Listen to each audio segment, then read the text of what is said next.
There are moments when life splits in two, before and after.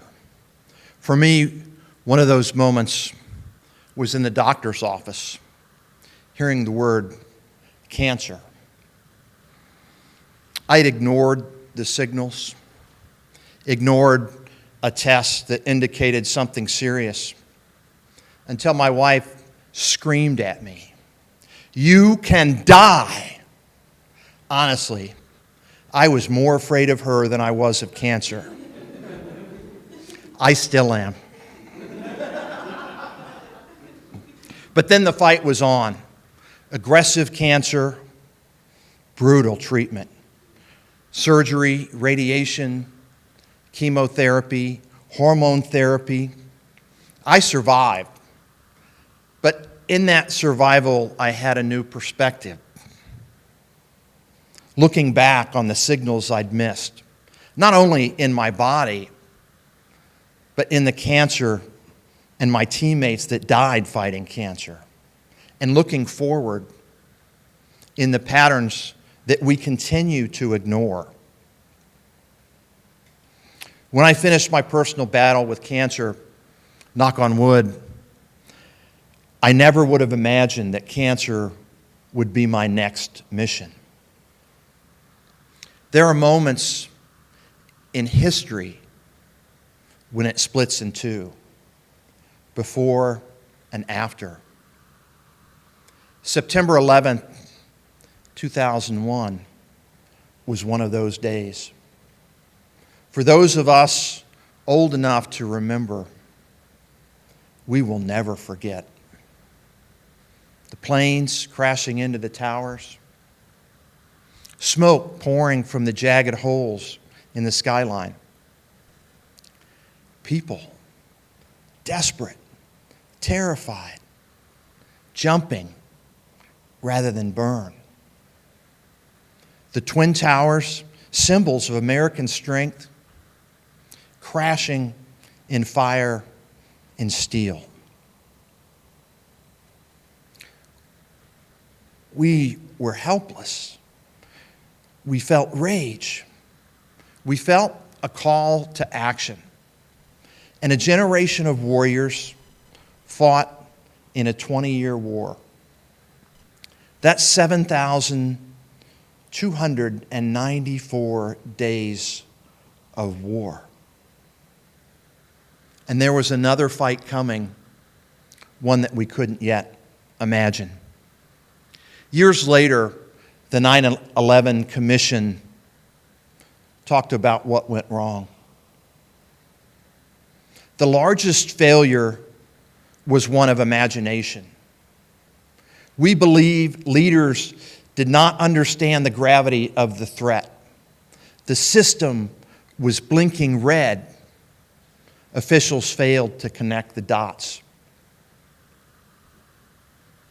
Flight school students learning to fly that didn't care how to land.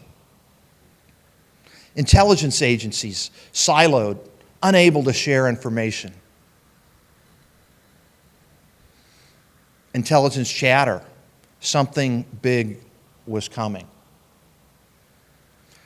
Our failure of imagination blinded us to what was happening, and we couldn't imagine the scale of the threat until it crashed into us.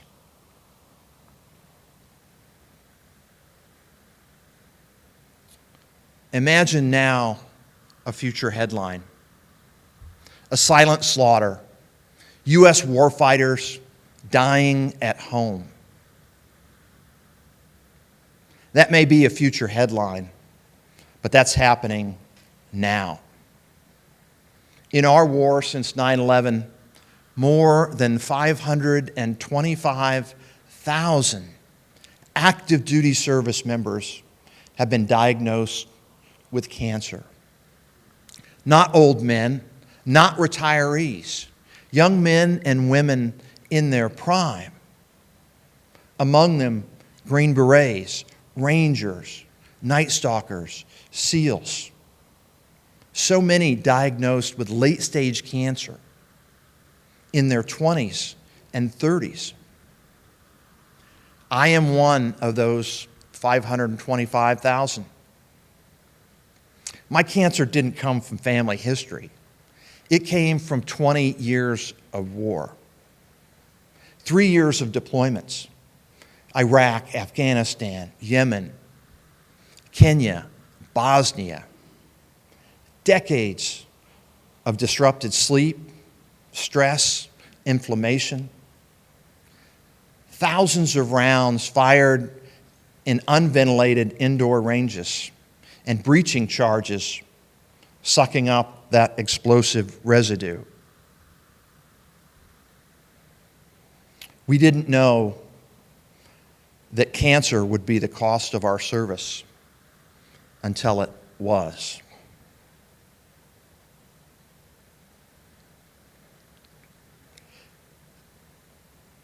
And then there's the piece about special operations.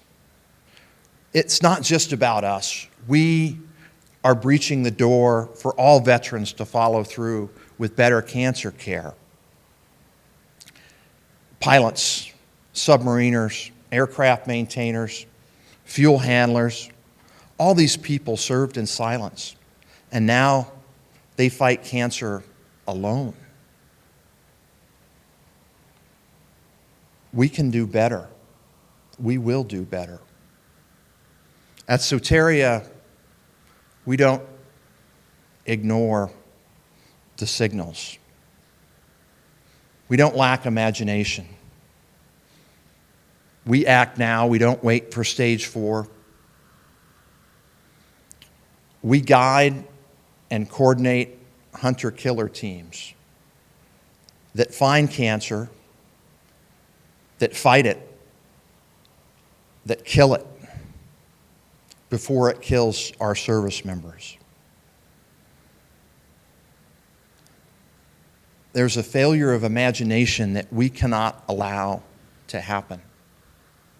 Winston Churchill said that America will always do the right thing after it tries every other option. But we must act now to identify cancer early. And the good news is that we are not helpless. We're on the edge, on the verge of a cancer treatment revolution. Genomics that identifies cancer's weakness. AI that connects biology to treatment. Navigation that cuts through red tape. Community that won't let teammates fight alone. And research that fast-tracks answers. I'm so excited about what we're doing at Soteria to make a difference. Sebastian Junger, in the book Tribe, recalls the earliest definition of community: those you would feed and defend. Will you join us, stand with us, fight for them the way they fought for you? You don't need to go to SEAL training, just maybe Venmo. Do one thing, donate. 2 things, and get others to donate. Because money fuels the fight, imagination builds the future. Please join our tribe.